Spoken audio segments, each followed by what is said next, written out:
Olá, boa tarde. Estamos aqui mais uma vez reunidos neste podcast, no seu tempo, onde estamos a efetuar o estudo do livro O Nosso Lar de André Luiz, psicografado por Francisco Cândido Xavier. Vamos iniciar hoje o estudo do 11º capítulo. Peço desde já aos bons espíritos que me possam dar o discernimento necessário para poder-vos explicar da melhor forma este capítulo 11. Mas, antes de iniciar, vamos lembrar que abordamos no anterior capítulo 10º as reflexões sobre a água, a preservação dos recursos naturais. Falámos sobre magnetização, a atmosfera espiritual ambiente, a união efetiva dos espíritos, o deslocamento dos espíritos, meio de transporte na colónia espiritual ou aeróbus. Abordaremos neste 11º capítulo a diversidade de agrupamentos espirituais, as esferas espirituais, a hierarquia entre os espíritos, as características na distribuição de tarefas na colónia Nosso Lar, os fantasmas, a lei do trabalho e do descanso, a sintonia mental, a música espiritual, a paz e a calma. Vamos então iniciar o estudo do 11º capítulo, Notícias do Plano. Desejaria, meu generoso companheiro, facultar-me observações diferentes nos diversos bairros da colónia, mas obrigações imperiosas chamavam-no ao posto. Terá você a ocasião de conhecer as diversas regiões dos nossos serviços, exclamou bondosamente Lisias, pois, conforme vê, os ministérios do Nosso Lar são enormes células de trabalho ativo, nem mesmo alguns dias de estudo oferecem ensejo à visão detalhada de um só deles. Não lhe faltará oportunidade, porém, ainda que não me seja possível acompanhar, Clarencio tem poderes para obter ingresso fácil a qualquer dependência. Vamos aqui parar, e aqui eu acho que é uma coisa que eu acho que é importante realçar, porque é possível imaginar a série de atividades realizadas nas células de uma colónia espiritual organizada. Pois, pelo ponto de vista terreno, eu acho que fica difícil ter essa noção de abrangência dessas atividades. As revelações que nos chegam através do espírito André Luiz já são motivo de grande admiração. O importante é sabermos que as tarefas produtivas das organizações espirituais são executadas com a finalidade da evolução dos seres e dos mundos a que estão vinculados, conforme as leis divinas, e que elas também progridem. Voltemos ao texto. Continuou André Luiz. Voltamos ao ponto de passagem do aeróbus, que não se fez esperar. Agora senti-me quase à vontade. A presença de muitos passageiros não me contragia. A experiência anterior fizeram benefícios enormes. Enfervilhava-me o cérebro de úteis indagações. Interessado em resolvê-las, aproveitei um minuto para valer-me do companheiro, quando possível. Pois então, vejamos aqui, vou parar. Esta curiosidade de André Luiz, dos encarnados chegam à colónia espiritual, é comum? Será uma coisa comum?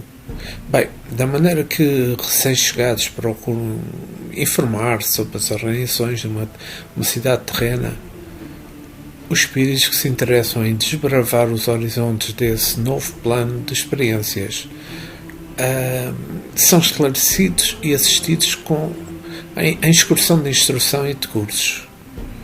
No entanto, esse interesse dependerá do estado de cada espírito e da sua vontade de se integrar e colaborar. André Luiz apresentava um perfil investigativo bem marcante, mas não foi por acaso o escolhido para ditar esta obra. Continuou André Luiz. Lisias, amigo, perguntei. Poderá informar-me todas as colónias, se todas as colónias são idênticas a estas, os mesmos processos, as mesmas características? E Lisias respondeu, de modo algum. Se nas esferas materiais cada região e cada estabelecimento revelam traços peculiares, imagina multiplicidade de condições em nossos planos. Assim, tal como na Terra as criaturas se identificam pelas fontes comuns de origem e pela grandeza dos fins que devem atingir. Mas importa considerar que cada colónia, como cada entidade, permanece em degraus diferentes na ascensão. Vamos aqui parar, porque há algo que eu gostaria de mencionar. É assim, primeiro fazendo a pergunta, o que é que quer dizer aqui como na Terra as criaturas se identificam pelas fontes comuns de origem e pela grandeza dos fins que devem atingir? Bem, do meu ponto de vista, na sociedade terrena, as criaturas normalmente se agrupam conforme as suas origens, as nações, regiões, famílias e propósitos, sociedades, associações, coisas de interesse comum. Da mesma forma, no agrupamento espirituais, os seres se reúnem de acordo com a providência espiritual, afinidades e patamares evolutivos alcançados e objetivos comuns, necessidades equivalentes de aprendizado. Se os espíritos se reúnem conforme um grau evolutivo e de acordo com os objetivos de aprendizado, então cada organização do plano espiritual reunirá as características necessárias a cada agrupamento. Cada colónia, como cada entidade, permanece em graus diferentes de ascensão. Com relação a essas colónias, lembra Eurípides, deve-se considerar também que os espíritos que habitam a espiritualidade são agrupados segundo graus individuais de evolução moral, sintonia, simpatia, objetivos, habilidades, tendências, hábitos, suas necessidades de aprendizado e de evolução moral. As diferenças existentes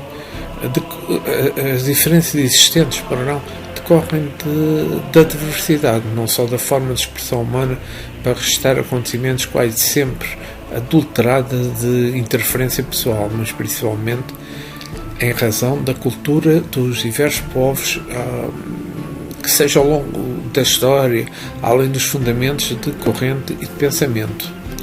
Continuou Lisias. Todas as experiências de grupo diversificam-se entre si e nosso lar constitui uma experiência coletiva dessa natureza. Segundo nossos arquivos, muitas vezes os que antecederam buscaram inspiração nos trabalhos de abnegados trabalhadores de outras esferas. Em compensação, outros grupos buscam o nosso concurso para outras colónias de informação. Cada organização, todavia, apresenta particularidades que são essenciais. Então, o que é que Lisias quer dizer com outras esferas? Bem, vejamos. As esferas espirituais são as diversas faixas de vibração no mundo espiritual que interpenetram em dimensões correspondentes ao grau de adiantamento de espíritos, mundos sutis, dentro dos mundos grosseiros. Então vejamos na pergunta 1017 do Livro dos Espíritos de Allan Kardec, quando ele questiona: alguns espíritos disseram estar habitando o quarto ou quinto céu, etc. O que quiseram dizer com isto? A resposta do espírito superiores foi: se lhes perguntais qual céu habitam, é porque tendes uma ideia de muitos céus sobrepostos, como os andares de uma casa. Então, eles respondem conforme a vossa linguagem. mas para eles essas palavras quarto e quinto céu exprimem diferentes graus de depuração e, consequentemente, de felicidade. Esta então, é bastante importante, mas vejamos aqui outra situação. Entendendo a formação de que muitas vezes os que antecederam buscaram inspiração no trabalho de abnegados trabalhadores de esferas em compensação, outros grupos buscam o nosso concurso para outras colónias. Como vimos anteriormente, o nosso lar é a antiga fundação de portugueses distintos, desencarnados no Brasil no século XVI, como vimos e falámos no capítulo 8, e para a sua constituição os espíritos responsáveis receberam a ajuda de tradições superiores já existentes, ou seja, de outras esferas. Assim como as colónias de formação foram auxiliadas pelos exemplos de estrutura do nosso lar, também há relação entre as organizações espirituais, as mais adiantadas e estruturadas, colaborando com as demais. Ou seja, aqui há sempre uma interligação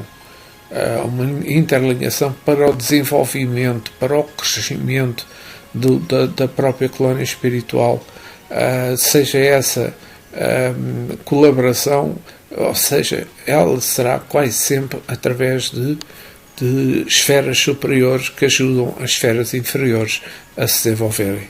Voltemos ao texto. Diz André Luís: observando que o intervalo se fazia mais longo, interroguei: partiu daqui o interesse da formação dos ministérios? Responde Lisias: sim.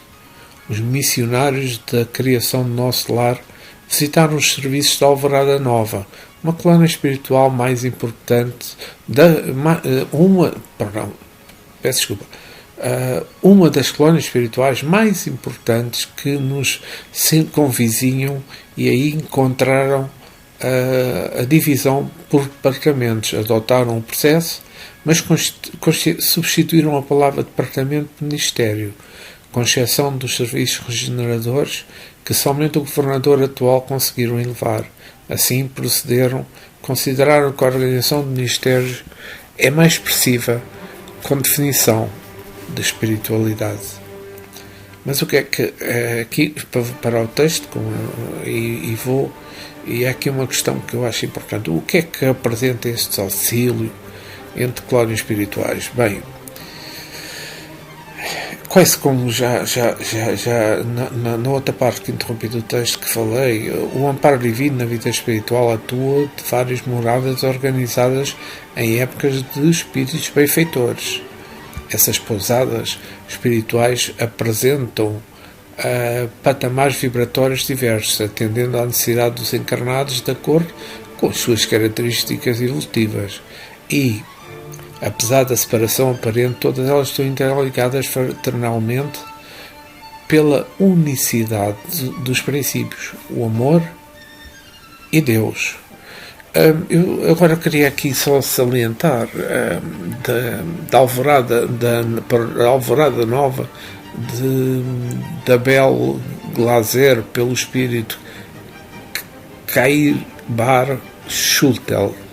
Eu acho que é importante este apontamento que eu vou ler.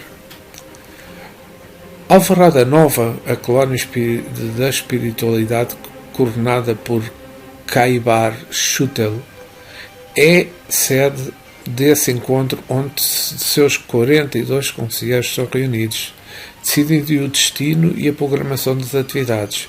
Para melhor conhecê-la, comecemos por falar. Se trata de uma comunidade com cerca de 200 mil habitantes, naquela época, claro, localizada na região umbralina, na quarta camada ao redor da crosta terrestre, no mesmo grau de inclinação das cidades de Santos, Estado de São Paulo, desenvolvendo-se diuturnamente sob a orientação da superioridade divina. É uma cidade espiritual criada há mais tempo do que a maioria das colónias que penetram as zonas umbralinas deste planeta. Sua existência perde-se vista em nossos calendários comuns. Foi planejada há muitos séculos por aqueles que, sendo os engenheiros construtores de Jesus, conhecem a Terra do seu passado longínquo ao seu futuro distante. o Brasil,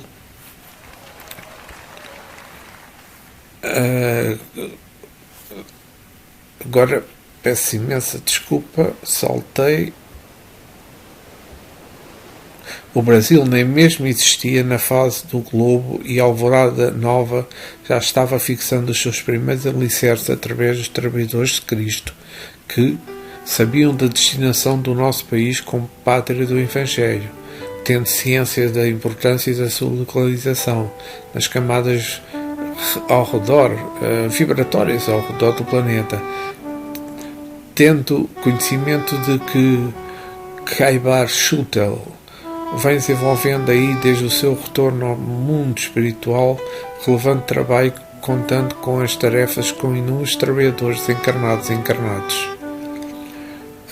Só para também termos conhecimento, Khaybar Schutel, do Rio de Janeiro, nasceu no Rio de Janeiro a 22 de nove de 1968 e desencarnou em Matão em 30 de 1 de 1938. Político, farmacêutico, filantropo brasileiro, conhecido no meio espírita por propagar a doutrina através de programas de rádios, livros do Jornal Clarim, da Revista Internacional de Espiritismo.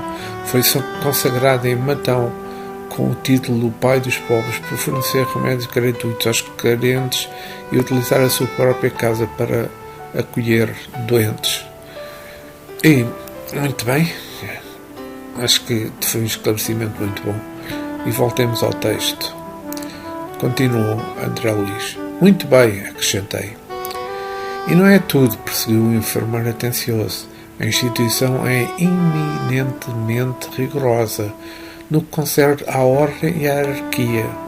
Nenhuma condição de destaque é concedida aqui a título de favor. Somente 4 entidades conseguiram ingressar com responsabilidade definitiva no curso de 10 anos no Ministério da União Divina. Em geral, todos nós, decorrido longo estágio de serviço e aprendizado, voltamos a reencarnar para atividades de aperfeiçoamento. Bem, aqui eu acho que há aqui uma parte que é bastante importante, e daí vou realçar que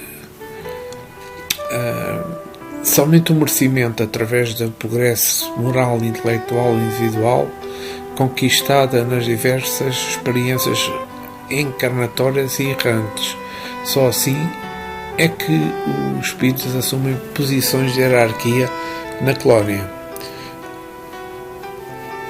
Lembrando Allan Kardec, no Livro dos Espíritos, a pergunta 96, os espíritos são iguais ou há entre eles qualquer hierarquia? A resposta é a seguinte: são de diferentes ordens, conforme o grau de aperfeiçoamento tenham alcançado. Na pergunta 274, também do Livro dos Espíritos de Allan Kardec, as diferentes ordens de espíritos resultam alguma hierarquia de poder, se há entre eles subordinação e autoridade? A resposta é a seguinte: muito grande. Os espíritos têm todos, uns sobre os outros, autoridade correspondendo ao grau de superioridade que tenham alcançado. Autoridade que eles exercem por um excedente moral irresistível. Também aqui no céu e no inferno, no livro de Allan Kardec, na parte 1, capítulo 7, na colónia, na parte que é sobre o Código Penal da Vida Futura, é de realçar, em virtude do estado de progresso que dá a toda a alma a possibilidade de adquirir o bem que lhe falta, como de se despojar do que tem de mal conforme o esforço e vontades próprias. Temos que o futuro é aberto a todas as criaturas. Deus não repudia nenhum de seus filhos, antes recebe todos eles em seu seio à medida que atingem a perfeição, deixando a cada qual o mérito de suas obras. O caminho da felicidade que se abre amplo a todos, com as mesmas condições para todos atingi-la. A lei, gravada em todas as suas consciências, a todos é ensinada. Deus fez da felicidade o prémio do trabalho e não do favoritismo, para que qualquer cada qual, digamos, tivesse o mérito. Somos todos livres no trabalho do próprio progresso.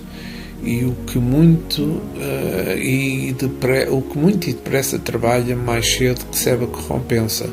O romeiro que perde tempo em caminho retarda à margem e só pode queixar-se a si mesmo. Esta é uma pura realidade. Vou continuar também com o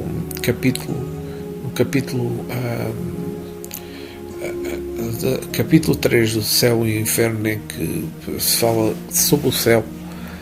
É importante realçar: o progresso de espíritos é o fruto do próprio trabalho, mas como são livres, trabalham no seu adiantamento com maior ou menor atividade, com mais ou menos diligência, segundo a vontade, aceleram e retardam o progresso e, por conseguinte, a própria felicidade. Enquanto uns avançam rapidamente, outros se entorpecem, iguais preguiçosos nas fileiras inferiores, pois eles são os próprios autores da sua situação, feliz ou desgraçada, conforme esta frase de Cristo: a cada um as suas obras. A suprema felicidade só é compartilhada pelos espíritos perfeitos ou pelos espíritos puros, que não a conseguem senão depois de haverem progredido em inteligência e em moral. Esta parte acho que é muito esclarecedora para todos nós. E vou continuar a ler o texto com André Luiz, dizendo: enquanto eu ouvia essas informações juntamente curioso, Lísias continuava: os recém-chegados das zonas inferiores do umbral se revelam aptos a receber cooperação fraterna. Demoram no Ministério do Auxílio, quando, porém, se mostram refratários, são encaminhados ao Ministério da Regeneração. Se revelam proveito, com o correr do tempo são admitidos aos trabalhos de auxílio, comunicação e esclarecimento, a fim de se prepararem com eficiência para futuras tarefas planetárias. Somente alguns conseguem atividade prolongada no Ministério da Elevação e raríssimos, em cada 10 anos, os que alcançam a intimidade nos trabalhos da união divina. Então, mas vou parar aqui, mas aqui é uma questão que eu coloco. Então, que conclusão é que podemos ter sobre os diversos estados do espírito e a sua ordenação nos mistérios da glória? Bem, segundo o meu entendimento, apesar de se situarem na mesma organização espiritual com o objetivo comum de prepararem para futuras tarefas reencarnatórias, cada qual é alocado aos ministérios e nas atividades adequadas ao seu estado e nível de necessidade. Lembrando que o nosso lar tem 4 ministérios mais próximos das esferas terrestres: da regeneração, que é da recuperação, onde se realizam os trabalhos mais grosseiros; do auxílio, que é da cooperação; a de comunicação, que é das relações; o esclarecimento, que é do conhecimento; e 2 ligados ao plano superior: a elevação, que é do progresso, e da união divina, a comunhão com Deus, onde ocorrem as tarefas mais sublimes, como vimos no capítulo 8 deste livro Nosso Lar. Continuando, Lísias: e não se ponha que os testemunhos sejam vagas expressões de atividade idealistas.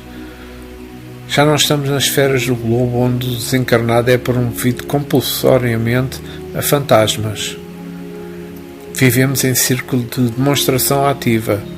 As atividades do auxílio são laboriosas e complicadas. Os deveres no Ministério da Regeneração constituem testemunhos pesadíssimos. Os trabalhos da comunicação exigem alta noção de responsabilidade individual. Os campos do esclarecimento requisitam grande capacidade de trabalho e valores intelectuais profundos. O Ministério de Elevação pede renúncia e eliminação.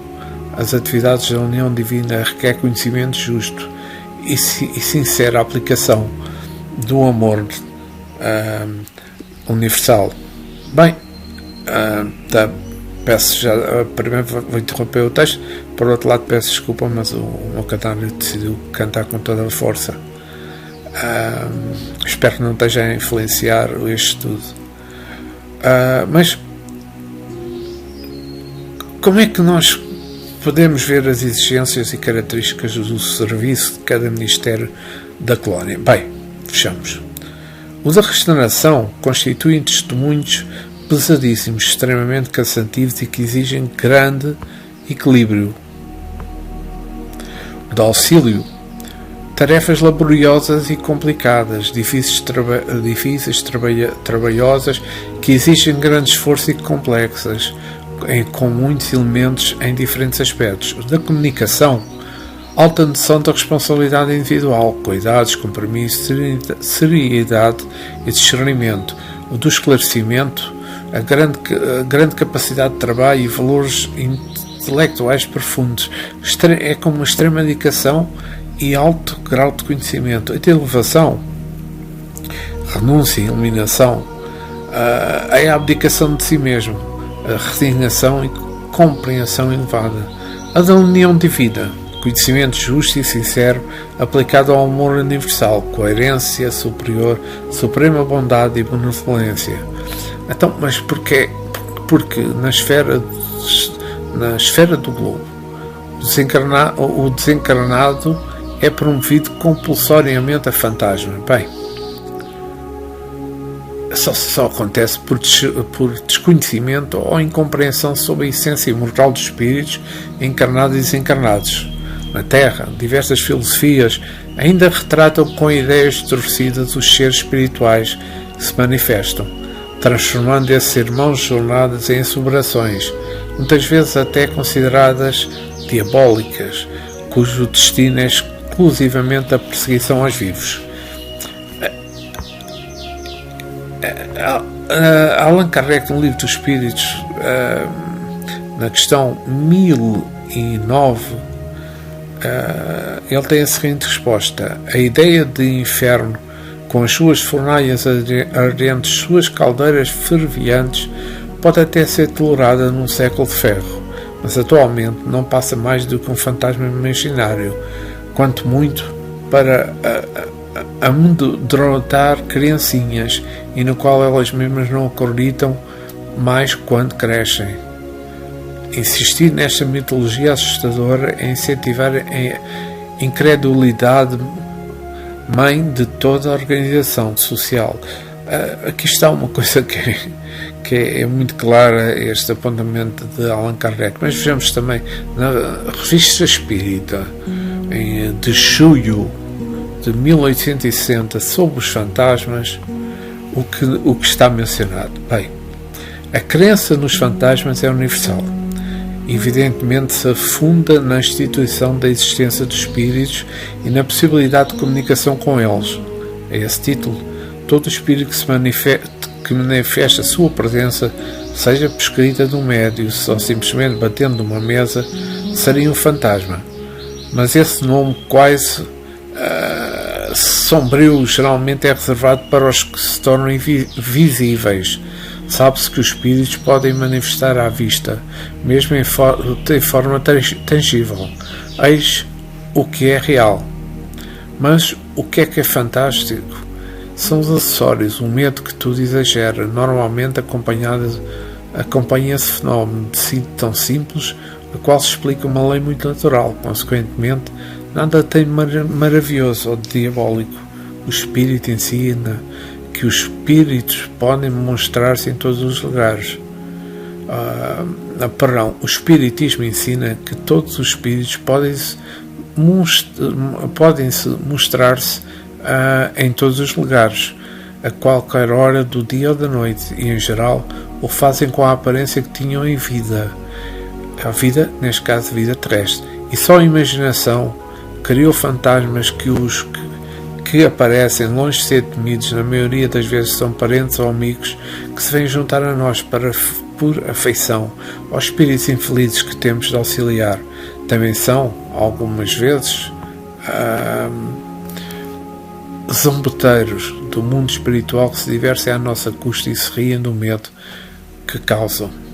Isto é muito claro, esta explicação sobre fantasmas. Lisias continuava. A governadoria, por sua vez, é sede movimentada de todos os assuntos administrativos, numerosos serviços de controle direto, como por exemplo o da alimentação, distribuição de energia elétrica, trânsito, transporte e outros. Aqui, na verdade, a lei do descanso é rigorosamente observada para que determinados servidores não fiquem mais sobrecarregados que outros, mas a lei do trabalho é também rigorosamente cumprida. No que concerne ao repouso, a única exceção é o próprio governador, que nunca aproveita o que lhe toca nesse terreno. Então, voltando aqui a parar no texto, qual é que é esta necessidade do controle direto pela governadoria sobre os serviços de alimentação, distribuição de energia, trânsito, transporte e outros da colónia? Bem, eu acho que essa centralização ocorre pela representatividade e importância desses serviços para a coletividade do nosso lar, para o coletivo todo do nosso lar, garantindo assim que a harmonia e a eficiência no mais alto grau possível. E como já vimos no capítulo 9, nas questões da alimentação da colónia, a governadoria necessitou assumir a administração do abastecimento para modificar e equilibrar a relevância desse fenómeno que é puramente material nos hábitos abusivos de outrora de seus habitantes. Bem, mas o que é que seria essa lei de trabalho e lei do descanso? A lei de trabalho pressupõe a afirmativa que a cada um segundo as suas obras, considerando que toda ocupação útil é trabalho e que o limite do trabalho é o limite das forças, de onde surge a necessidade de descanso para a reposição das energias gastas, como menciono, Lisias, com a finalidade de a harmonização também do espírito, seja no plano material ou espiritual. Mas vamos olhar para a diferença entre o descanso do homem na matéria, que é o repouso físico, e o espírito na erraticidade, que é o repouso moral e intelectual, onde todos trabalham e descansam de forma organizada. O serviço flui com maior equilíbrio e ninguém é subcarregado.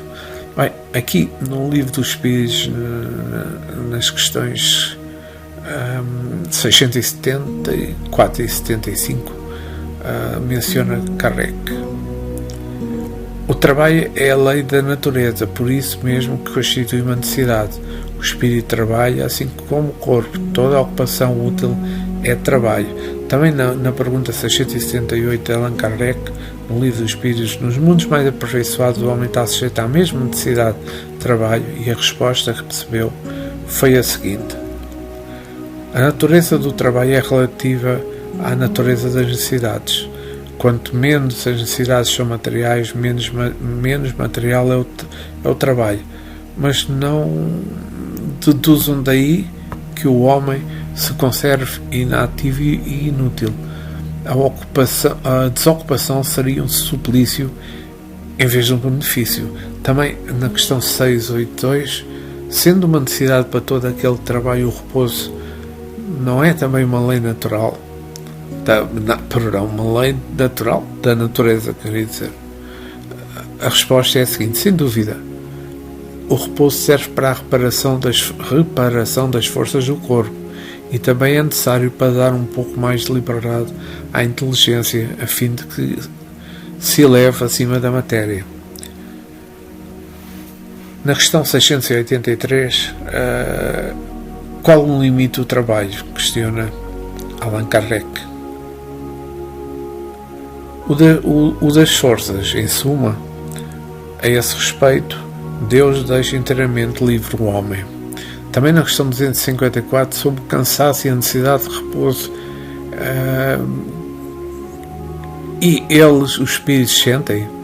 A resposta é a seguinte: não podem sentir-se cansaço como entendem, como nós entendemos, neste caso na Terra, mas por conseguinte não precisam de descanso corporal como vocês, pois que não possuem órgãos cujas forças devam ser reparadas. O espírito, entretanto, repousa no sentido de não estar em constante atividade. Ele não atua materialmente. Sua ação é toda intelectual e inteiramente moral. O seu repouso quer isto dizer que nos momentos em que o pensamento deixa de ser tão ativo quanto comum e não se fixa em qualquer objeto terminado, é um verdadeiro repouso, mas de nenhum modo comparável ao do corpo. Como nós, por conseguinte, não precisamos de descanso corporal como vocês, pois que não possuem órgãos cujas forças devam ser reparadas. O espírito, entretanto, repousa no sentido de não estar em constante atividade. Ele não atua materialmente. Então, se o descanso é uma lei natural, porque o governador nunca repousa? Eu penso que pela necessidade de descanso é inversamente proporcional à evolução do espírito, e a hierarquia do governador demonstra a sua condição evolutiva superior. Na resposta também à questão 254 do Livro dos Espíritos de Allan Kardec, a espécie de fadiga que os espíritos são suscetíveis de sentir guarda relações com a inferioridade deles. Quanto mais elevados sejam, tanto menos precisarão de repousar. Então, vamos voltar ao texto. Questiona André Luís: mas nunca se ausenta ele do palácio? Isto sobre a pergunta sobre o governador. E responde Lisias: somente nas ocasiões que o bem público exige, a não ser em obediência a esse imperador, esse imperativo, sem ser por causa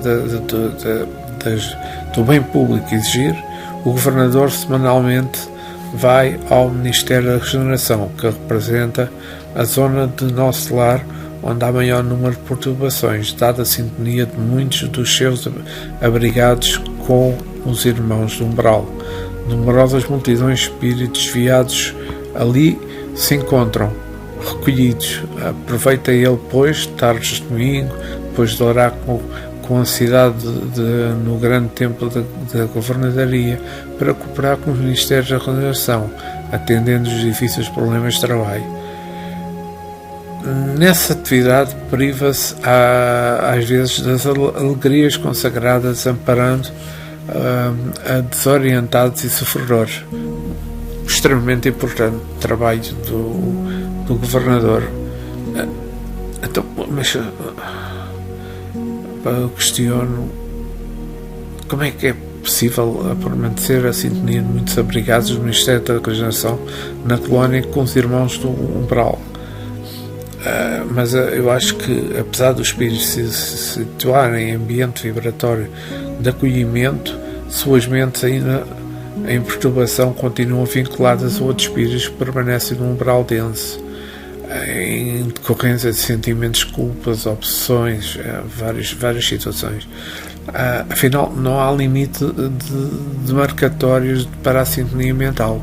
Os bloqueios vibratórios que envolvem os atendidos não só sobrepõem ao livre-arbítrio persistente desses espíritos, exceto quando seja extremamente necessário. Eu queria aqui fazer um apontamento no roteiro de Emmanuel, psicografado por Francisco Cândido Xavier, no capítulo 26, sobre afinidade. A mente, em qualquer plano, emite e recebe, dá e recolhe, renovando-se constantemente para o alto destino que lhe compete atingir. Estamos assimilando correntes mentais de maneira permanente. De modo imperceptível, ingerimos pensamentos a cada instante, projetando em torno da nossa individualidade as forças que acalentamos em nós mesmos. Por isso, há quem não se habilite a conhecimentos mais altos, quem não exercite a vontade para sobrepor-se às circunstâncias de ordem inferior, padecerá invariavelmente a imposição do meio em que se localiza. Então, mas só aqui mais uma pergunta para voltarmos ao texto que eu queria colocar, é que porque é que o governador troca o repouso das alegrias sagradas pelas atividades do Ministério da Regeneração, onde a exigência de trabalho são das mais pesadas da colónia? Bem, eu acho que as alegrias sagradas seriam caracterizadas por confraternização afetivas e momentos culturais, onde o espírito descansa a mente e se harmonizam. Para o governador, essa dedicação aos irmãos ainda resistentes ao auxílio fraterno socorridos no Ministério da Regeneração é fonte de energia, o exercício natural da caridade como um alimento dos espíritos evoluídos como ele. Espero que tenham entendido. Vamos então voltar ao texto. Deixaram-nos o aeróbus nas vizinhanças do hospital, onde me aguardava o aposento confortável, dizia André Luís. Em plena via pública ouviam-se tal qual conservar à saída belas harmonias atravessando o ar. Notando-me a expressão indagadora, Lizia explicou fraternalmente: essas músicas procedem das oficinas onde trabalham os habitantes do nosso lar. Após consecutivas observações, reconheceu a governadoria que a música intensifica o rendimento do serviço em todos os setores de esforço construtivo. Desde então, ninguém trabalha no nosso lar sem um estímulo de alegria. Então, mas agora vou voltar a parar, mas a música é considerada um estímulo de alegria. Bem, eu acho que na vida espiritual não há instrumentos musicais terrenos para reproduzir as melodias, mas como já vimos em Nosso Lar, capítulo 3, a harmonia que o espírito traz em si se concretiza até através do fluido cósmico universal, que vibra sob a ação da sua vontade e se propaga. Desta maneira, posso compreender a música espiritual como uma dávida fluídica na harmonização, alegria e bem-estar dos espíritos nela mergulhados e sintetizados. Mas é possível plasmar os instrumentos na matéria fluídica. Aqui também só um pequeno apontamento. No livro dos Espíritos de Allan Kardec, os espíritos são sensíveis à música? A resposta refere-se à música terrena, que ela é comparada à música celeste, essa harmonia que nada na terra vos pode afetar uma ideia. Uma está para a outra, como o canto do selvagem para a doce melodia.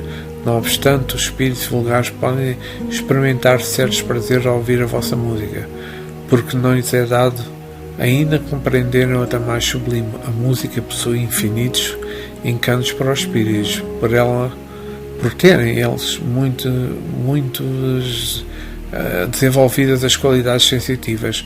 Refiro à música celeste, que é tudo o que mais belo e delicado pode a imaginação conceber.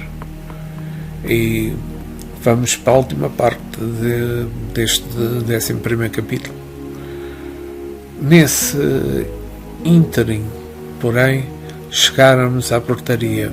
Atenção-se, a enfermeira adiantou-se e notificou: irmão Lisias, chama-no ao pavilhão da direita para serviço urgente. O companheiro afastou-se calmo, enquanto eu recolhia ao aposento particular, repleto de indagações íntima. Então, chegamos ao fim do texto, mas eu só queria aqui salientar o seguinte e questionar primeiro para ver se a resposta é realmente essa. Porque é que Elisias mantém calmo perante a chamada pelo serviço urgente?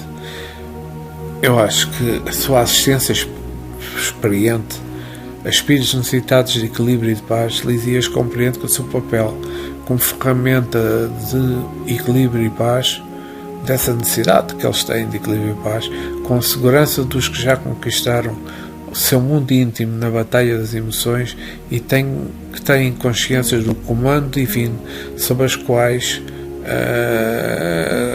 todas as coisas, através da cooperação de inúmeros outros trabalhadores,